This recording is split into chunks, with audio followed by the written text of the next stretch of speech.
انا لما طغى الماء حملناكم في الجارية لنجعلها لكم تذكرة وتعيها اذن واعية. فرمایا جب پانی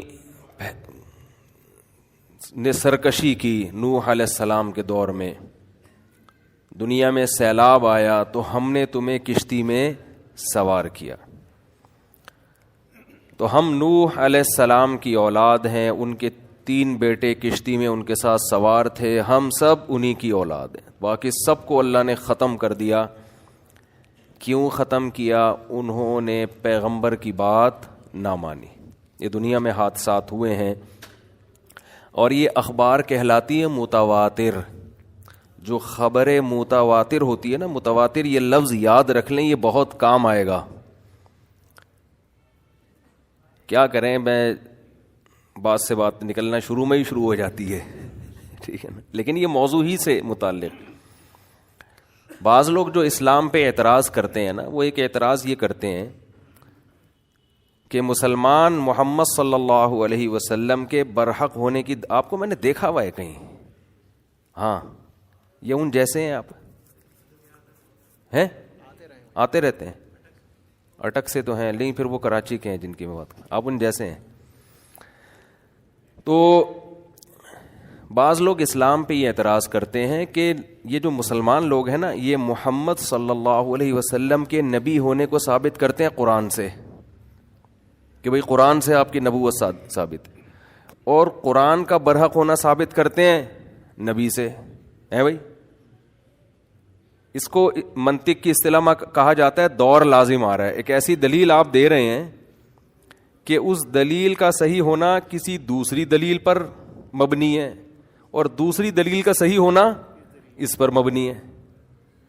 سمجھ رہے ہیں نا؟ تو یہ تو خود ہی گویا اپنے منہ میاں مٹھو. بھئی قرآن اللہ کی کتاب اس لیے ہے کہ نبی نے کہا کہ اللہ کی کتاب ہے، اور نبی کے برحق ہونے کی دلیل کیا ہے؟ قرآن میں لکھا ہوا ہے. تو پہلے کسی ایک کا تو صحیح ہونا ثابت ہونا. یہ ایسا ہی ہو گیا، آپ نے کسی سے پوچھا بھائی تم کہاں رہتے ہو؟ اس نے کہا وسیم کے گھر کے سامنے. وسیم کا گھر کہاں ہے؟ کہا میرے گھر کے سامنے. ابے تو ایک کا تو پہلے پتہ چلے گا نا وہ کہاں ہے. تو آپ نے کہا اچھا تم دونوں کہاں رہتے ہو؟ کہہ رہے ہیں آمنے سامنے. آمنے سامنے.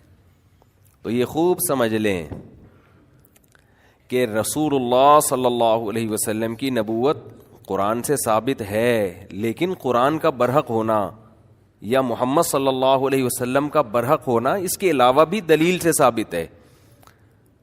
دیکھو بیسک دلیل جو ہر چیز میں جو بیس بنتی ہے کسی بھی چیز کو صحیح یا غلط ثابت کرنے کے لیے، وہ مذہب نہیں ہے، وہ عقل ہے. کیونکہ مذہبی لوگ بعض دفعہ اس طرح سے اسلام کو پیش کرتے ہیں کہ گویا مذہب عقل استعمال کرنے کی اجازت ہی نہیں دے رہا آپ کو، تو آپ عقل سے نہیں پہچان سکتے مذہب کا حق ہونا، بلکہ آپ کو مذہب بتائے گا. تو بھائی مذہب کا صحیح ہونا بھی تو پہلے کہیں سے ثابت ہونا. تو یہاں خوب اچھی طرح سمجھ لیں. کچھ دیکھیں، جب بھی کسی سے بحث کی جاتی ہے، مناظرہ کیا جاتا ہے یا ڈیبیٹ کی جاتی ہے، تو کچھ بیسک چیزیں ایسی ہوتی ہیں جن پر دونوں فریق متفق ہوتے ہیں. ایسا ہی ہے نا؟ وہاں سے آگے پھر دلائل کے تانے بانے ملائے جاتے ہیں. مثال کے طور پر ہم بعض چیزوں میں اہل حدیث سے اختلاف کرتے ہیں. وہ کہتے ہیں ایسے، وہ کہتے ہیں. ہم بھی قرآن کو حجت مانتے ہیں، اہل حدیث بھی قرآن کو حجت مانتے ہیں. ہم بھی حدیث کو حجت مانتے ہیں، اہل حدیث بھی حدیث کو حجت مانتے ہیں. تو جب کسی اہل حدیث سے ہماری ڈیبیٹ ہوتی ہے کسی اختلافی مسئلے میں، تو وہ بھی قرآن و حدیث کا حوالہ دیتا ہے اور ہم بھی قرآن و حدیث کا. اگر ہم کہیں امام ابو حنیفہ نے یہ فرمایا، تو کہیں گے میں امام ابو حنیفہ کو نہیں مانتا. سمجھ رہے ہیں نا؟ وہ کہے گا میں ان کی تقلید. پھر جو بحث ہوتی ہے نا، وہ دلیل دی جاتی ہے قرآن سے یا حدیث سے دی جاتی ہے. آپ کسی گرین چینل والے سے مناظرہ کر رہے ہیں، وہ فقہ حنفی کو مانتے ہیں، وہ امام ابو حنیفہ کا مقلد کہتے ہیں اپنے آپ کو، تو اس کے لیے آپ قرآن حدیث سے بھی حوالہ دے سکتے ہیں اور فقہ حنفی کی کتابوں سے بھی حوالہ دے سکتے ہیں. بھائی تم تو خود ان کتابوں کو حجت مانتے ہو،